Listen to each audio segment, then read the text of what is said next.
एक तो गंगा वो है जो इंसानों के पाप धुलती है, और एक गंगा वो है जो देवताओं के भी पापों को धुलती है। वो बड़ी वंदनीय है। वो कौन है? एक बार गंगा रुदन करते हुए माहेश्वर के पास आई और बोली, प्रभु ऐसे ही पापाचार, भ्रष्टाचार, अनाचार बढ़ता गया तो मैं नष्ट हो जाऊंगी। महेश्वर ने कहा, क्या हुआ? अरे न जाने कितने लोग आते हैं, अपने पाप मेरे अंदर छोड़ करके चले जाते हैं। गंगा मैया रुदन कर रही है, रो रही है, आप कुछ करिए ना। महेश्वर मुस्कुराए, बोले, देवी इंसानों के पाप तो आप धुल सकती हो, इंसानों से पाप होते हैं, विकार आते हैं, तो देवताओं के अंदर भी विकार आते हैं, उनसे भी बड़े बड़े अपराध हो जाते हैं। तो मैंने एक ऐसी गंगा को जन्म दिया जो देवताओं के पापों को भी नष्ट विनष्ट करने की सामर्थ्यता रखती है। तो गंगा और रोने लगी, मैं जब थी तो आपको दूसरी गंगा को प्रकट करने की क्या आवश्यकता पड़ी?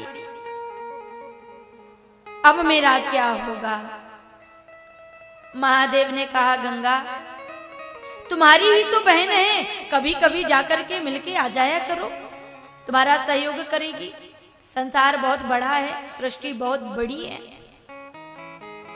गंगा ने कहा, नहीं नहीं, मेरे पास इतना समय नहीं है, हरिद्वार में बहुत भीड़ लगी रहती है लोगों की, हर की पौड़ी में आते, स्नान करते, पाप अपने छोड़ करके चले जाते, और मैं ही यदि चली जाऊंगी मिलने के लिए, रिश्ते नाते निभाने के लिए, तो उन लोगों का क्या होगा जो वहां पर जमावड़ा लगा के बैठे रहते हैं। मेरी बड़ी पूजा होती है, मैं नहीं ऐसे जा सकती। तो भगवान ने कहा, एक काम किया करो, तुम सबके पापों का संचय किया करो। अरे 1 महीने में एक बार चली जाया करो, रोज नहीं जा सकती हो। ना ना, इतना समय नहीं है, तो 2 महीने में चले जाया करो। वो भी नहीं कर सकती। अच्छा 6 महीने में जा सकती हो? बोले नहीं, हम 1 साल में एक बार जा सकते हैं। अच्छा 1 साल में, ठीक है।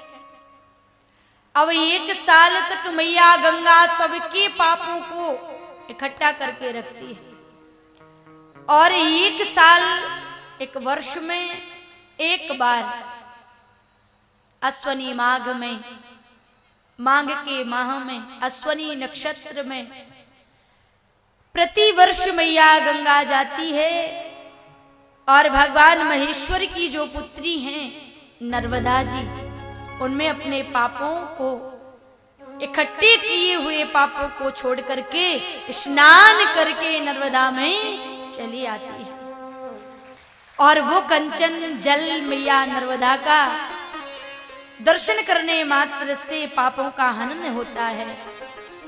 यमुना का पान करने पर, गंगा में स्नान करने पर और नर्मदा के दर्शन करने पर प्राणी पाप मुक्त हो जाता है।